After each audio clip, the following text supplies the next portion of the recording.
अवसरी बुद्रुक पिंपळगाव जिल्हा परिषद गटाचे स्वाभिमानी शेतकरी संघटनेचे म्हणजे अपक्ष उमेदवार प्रभाकर बांगर, काय परिस्थिती मतदारसंघात, कसा मतदारांचा कल वाटतोय?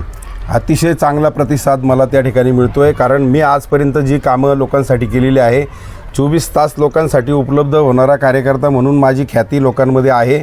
आणि कोणीही माणूस माझ्याकडे काम घेऊन आला तरी तो निराश होऊन कधी माझ्याकडून गेलेला नाही. आणि शेतकऱ्यांसाठी जीवाची बाजी लावून लढणारा मी कार्यकर्ता आहे, हे सगळ्या लोकांनी पाहिले. आणि त्यामुळं समाजाच्या मनामनामध्ये, प्रत्येकाच्या हृदयामध्ये मी त्या ठिकाणी बसलेलो आहे. आणि या मतदारसंघामध्ये शेतकरी समाज आहे. शेतकऱ्यांसाठी मी केलेलं आजपर्यंतचं काम सगळ्या लोकांना माहिती आहे. आणि प्रामाणिकपणे आणि इमानदारीने मी या ठिकाणी जीवाची बाजी लावून शेतकऱ्यांसाठी लढलेलो आहे. आणि सगळ्या जाती धर्माच्या लोकांना देखील बरोबर घेऊन जाऊन मी त्या ठिकाणी काम केलेलं आहे. त्यामुळं प्रचंड प्रतिसाद मला त्या ठिकाणी मिळतो आहे.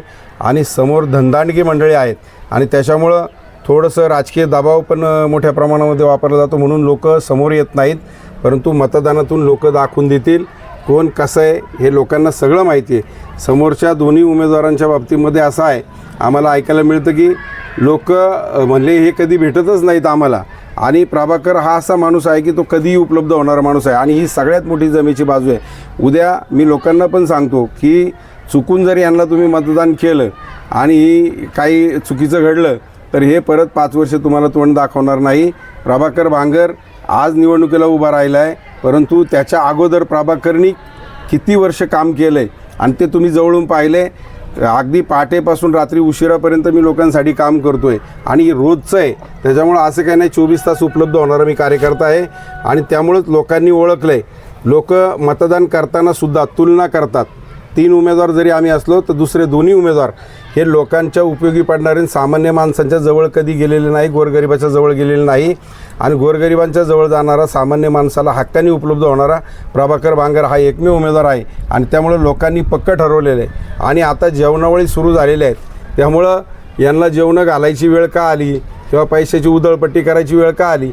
अरे तुम्ही जर प्रामाणिक असाल तर तुम्हाला हे सगळं करायची गरज नाही. आता लोकांना रोज जेवण आहेत, लग्न हे दशकरे आहेत, लोक कंटाळीत खाऊन. त्यामुळं तुम्ही खायला घातलं म्हणून लोक तुम्हाला मतदान करतील हा तुमचा गोड गैरसमज आहे. आणि त्या भ्रमात तुम्ही राहू नका. लोक फार सुज्ञ आहेत आणि त्यामुळं लोक मतदानातून यांची जागा दाखवून दिल्याशिवाय राहणार नाही.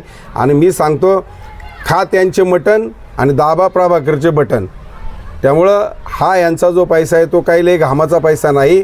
यांनी कुठंतरी तुमचाच खिसा मारलेला आहे, तुमचीच मुंडी मुरगाळलेली आहे. त्याच्यामुळं तुम्ही पण सावध राहा मतदार राजांनो. आणि यांचा खिसा रिकामा करा आणि मतदान मात्र आतमध्ये गेल्यानंतर प्रभाकरला करा. कारण प्रभाकरचं चिन्ह आहे शिट्टी. वाजवा आता शिट्टी आणि तुमची आमची कायमची जमू द्या गट्टी. माझे नेते आहेत राजू शेट्टी आणि विरोधकांची करा कायमची सुट्टी. आत्ताच माझे नेते आदरणीय राजू शेट्टी साहेबांशी माझं फोनवरून बोलणं झालं. राजू शेट्टी साहेब 5 तारखेला सकाळी 9 वाजता अवसरी बुद्रुक या ठिकाणी सभेसाठी येण्याचं त्यांनी मला शब्द दिलेला आहे. आणि या सभेसाठी आदल्या दिवशी अवसरी बुद्रुकच्या म्हणजे 4 तारखेला उद्या संध्याकाळी 5 वाजता पिंपळगावला देखील जाहीर सभा होणार आहे. या सभेसाठी देखील आमचे प्रदेश युवक अध्यक्ष अमरसिंह कदम आणि प्रदेश उपाध्यक्ष आमचे प्रकाश तात्या बालवडकर हे त्या ठिकाणी उपस्थित राहणार आहे. आणि अवसरी बुद्रुकच्या सभेला देखील आमचे राज्याच्या कार्यकारिणीमध्ये असलेले प्रमुख पदाधिकारी त्या ठिकाणी येणार आहेत आणि त्यांच्या तोफा देखील या ठिकाणी धडणार आहेत.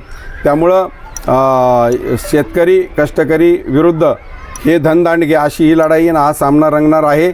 आणि या ठिकाणी ह्या मतदारसंघामध्ये असलेला शेतकरी वर्ग मोठ्या संख्येने आहे. कारण खोडदच्या GMRTमुळं आपल्याकडे कुठला प्रकल्प येऊ शकणार नाही. या ठिकाणी MIDC येणार नाही, विमानतळ गेलं, रेल्वे गेली. म्हणून माझी कळकळीची विनंती माझ्या मतदार राजाला आहे की बाबांनो या सभेला उपस्थित राहा. आणि भविष्यामध्ये तुमच्या लेकराबाळांचं भविष्य जर घडवायचं असेल आणि तर शेतीशिवाय पर्याय नाही. शेती हेच आपलं जगण्याचं उपजीविकेचं साधन आहे. आणि म्हणून डोकं शांत ठेवून सद्विवेक बुद्धीनं मतदान करा, शांत डोक्याने मतदान करा. आणि तुमच्यासाठी लढायला परत कुणी येणार नाही. शेतकऱ्यासाठी मी जीवाची बाजी लावून लढणार आहे. त्यामुळं तुमच्यासाठी, तुमच्या भविष्यासाठी कोण आहे याची जाण ठेवून आपण सगळ्यांनी मला मतदान करावं. आणि शेतकऱ्यांनी मी सांगितलेलं आहे की शेतकऱ्यांनी आता ठरवलेलं आहे, लोक फक्त तोंडावर येत नाहीत, मतदानातून दाखवून देतील. ये अंदर की बात है, और जनता प्रभाकर के साथ आहे हे निकालानंतर आपल्याला पाहायला मिळेल. त्यामुळं या ठिकाणी उद्याची निवडणूक ही लक्षवेधी असेल आणि ऐतिहासिक असेल आणि या निवडणुकीच्या निकालाची राज्यात चर्चा होईल आणि या ठिकाणी इतिहास घडल्याशिवाय राहणार नाही याची मला 100% खात्री आहे.